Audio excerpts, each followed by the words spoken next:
Alright guys, this is chapter 12 of Pride and Prejudice and chapter 34 of volume 2. It's been a minute and I've lost track of it, but we're going to get started here promptly on chapter 12. Here we go. Elizabeth awoke the next morning to the same thoughts and meditations which had at length closed her eyes. She could not yet recover from the surprise of what had happened. It was impossible to think of anything else, and totally indisposed for employment, she resolved soon after breakfast to indulge herself in air and exercise. She was proceeding directly to her favorite walk when the recollection of Mr. Darcy's sometimes coming there stopped her, and instead of entering the park, she turned up the lane, which led her further from the road turnpike. The park paling was still the boundary on one side, and she soon passed one of the gates into the ground. After walking 2 or 3 times along that part of the lane, she was tempted by the pleasantness of the morning to stop at the gate and look in the park.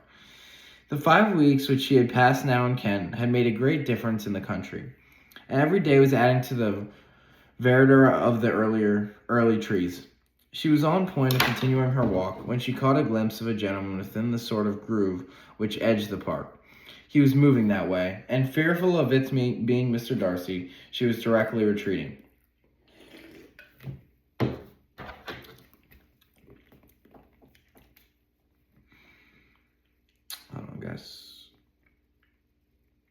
But the person who advanced was now near enough to see her, and stepping forward with eagerness, pronounced her name. She turned away, but on hearing herself called, though in a voice which proved it to be Mr. Darcy, she moved again towards the gate. He had by that time reached it also, and holding out a letter, which she instinctively took, said with a look of haughty composure, "I have been walking in the grove some time in the hope of meeting you. Will you do me an honor of reading that letter?" And then, with a slight bow, turned again to the plantation, and was soon out of sight. With no expectation of pleasure, but with the strongest curiosity, Elizabeth opened the letter, and to her still increasing wonder, perceived an envelope containing 2 sheets of letter paper, written quite thorough, in very close hand. The envelope itself was likewise full. Pursuing her way along the lane, she then began it. It was dated from Rosings at 8 o'clock in the morning, and was as follows. "Be not alarmed, madam, on receiving this letter, by the apprehension of its containing my repetition of those sentiments or renewal of those offers which were last night so disgusting to you. I write you without any intention of paining you, or humbling myself. My dwelling wishes, which, for the happiness of us both, cannot be too soon forgotten, and the effort which the formation and the perusal of this letter must occasion, should have been spared, had not my character required it to be written and read. You must, therefore, pardon the freedom with which I demand your attention. Your feelings, I know, I will bestow it unwillingly, but I demand it of your justice. 2 offenses of a very different nature, and by no means of equal magnitude, you last night laid to my charge. The first mention was, that, regardless of the sentiments of either, I had detached Mr. Bingley from your sister, and the other, that I had, in defiance of various claims, in defiance of honor and humanity, ruined the immediate prosperity, and blasted the prospects of Mr. Wickham, willfully and wantonly to have thrown off the companion of my youth, and the acknowledged favorite of my father, a young man who had scarcely any other dependence on our patronage, and who had been brought up to expect its exertion, would be depravity, to which the separation of 2 young persons, whose affection could be the growth of only a few weeks, could bear no comparison. But from the severity of that blame, which was last night so liberally bestowed, respecting each circumstance, I shall hope to be in future secured, when the following account of my actions and motives has been read. If, in the explanation of them which is due to myself, I am under the necessity of relating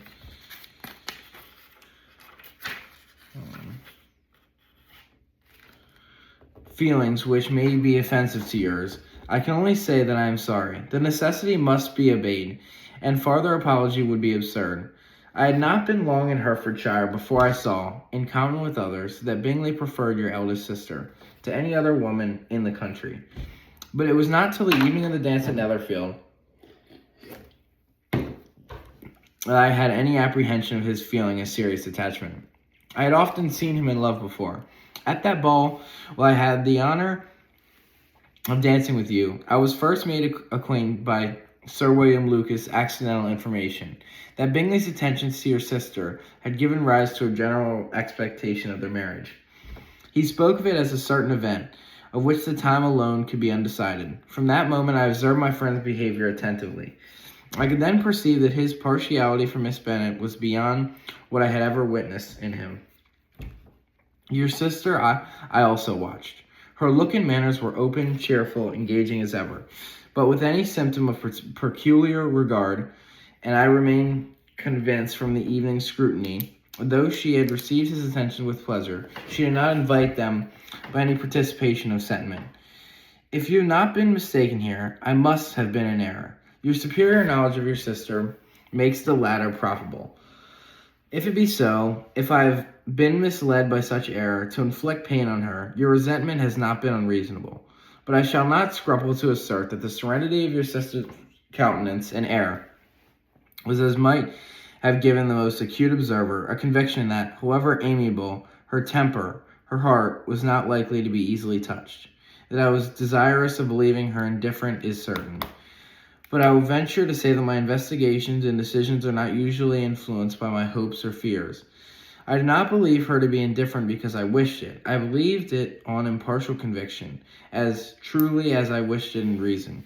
My objections to the marriage were not merely those which I last night acknowledged to have required the utmost force of passion to put aside.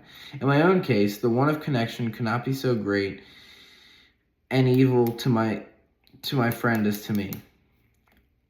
There were other causes of repugnance, causes which, though still existing and existing to an equal degree in both instances, I had myself endeavored to forget, because they were not immediately before me. These causes must be stated, though briefly.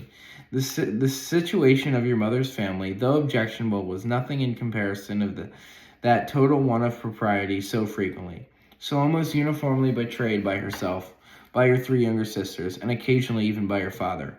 Pardon me, it pains me to offend you, but amidst your concern for the defects of your nearest relations, and your displeasure at this representation of them, let it give you consolation to consider that, to have conducted yourself so as to avoid any share of the like censure, is praise no less generally bestowed on you and your eldest sister, than it is honorably to the sense and disposition of both.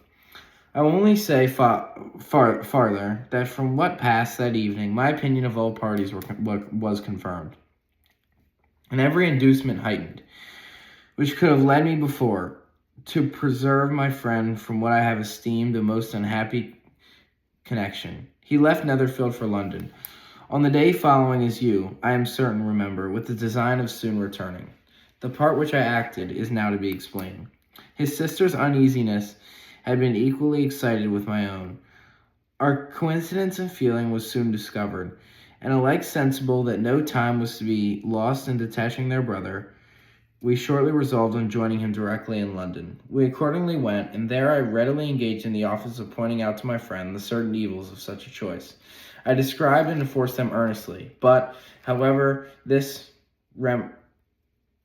demonstration might have staggered or delayed his determination.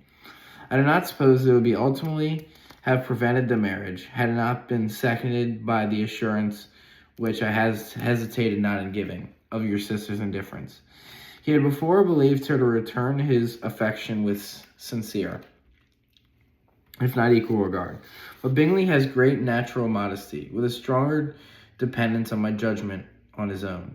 To convince him, therefore, that he had deceived himself was no very difficult point. To persuade him against returning into Hertfordshire when that conviction had been given was scarcely the work of a moment. I cannot blame myself for having done thus. There is but one part of my conduct in the whole affair on which I do not reflect with satisfaction. It is that I condescended to adopt the measures of art so far as to conceal from him your sister's being in town. I knew it myself, as it was to Miss Bingley, but her brother is even yet ignorant of it. They might have met without ill consequence is perhaps probable, but his regard did not appear to me enough extinguished for him to see her without some danger.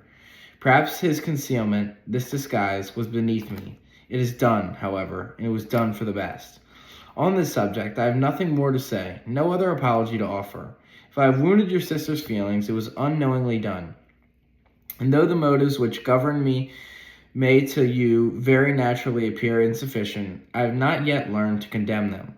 With respect to that other, more weighty accusation of having injured Mr. Wickham, I can only refute it by laying before you the whole of his connection with my family. Of what he has particularly accused me, I am ignorant, but of the truth of what I shall relate, I can summon more than one of witnesses of undoubted veracity. Mr. Wickham is the son of a very respectable man, who had for many years the management of all Pemberley estates, whose conduct in the discharge of his trust naturally inclined my father to be a good service to him. And on George Wickham, who was his godson, his kindness was therefore liberally bestowed.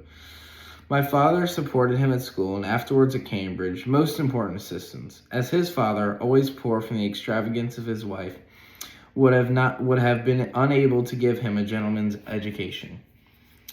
My father was not only fond of this young man's society, whose manners were always engaging, he had always also the highest opinion of him, hoping the church would be his profession, intended to provide for him in it.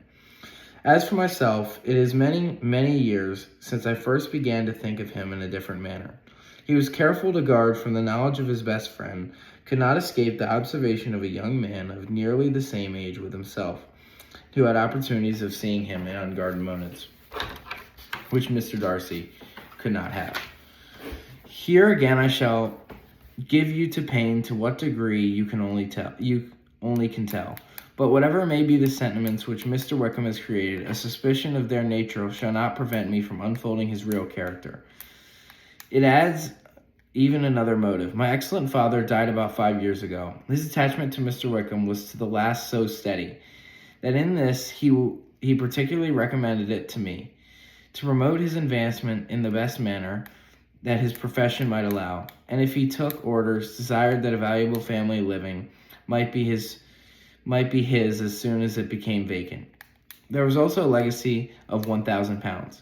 His own father did not long survive mine, and within half a year from these events, Mr. Wickham wrote to inform me that, having finally resolved against taking orders, he hoped I should not think it unreasonable for him to expect some more immediate pecuniary advantage.